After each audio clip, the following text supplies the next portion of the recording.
To fix the Apple Pay contact card issuer issue, follow these steps. First, make sure your device is connected to the internet and you have the latest version of iOS or watchOS installed. Next, go to the Wallet app on your device. Then tap on the card that is not working and tap the information icon.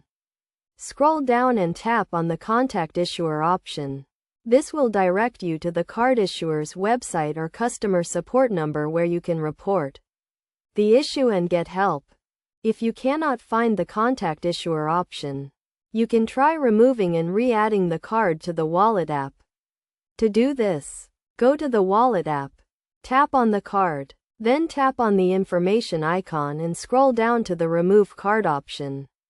Confirm that you want to remove the card, then re-add it to the Wallet app. Another option is to contact your card issuer directly. You can find their customer support number on the back of your card or on their website.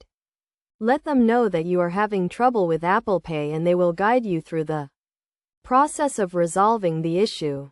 In some cases, the issue may be due to an outdated card or expired card.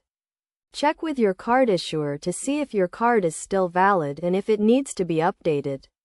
Finally, if none of these steps work, you can try restarting your device or resetting the Wallet app. To reset the Wallet app, go to the Settings app, then tap on Wallet and Apple Pay, and tap on Reset Wallet and Apple Pay.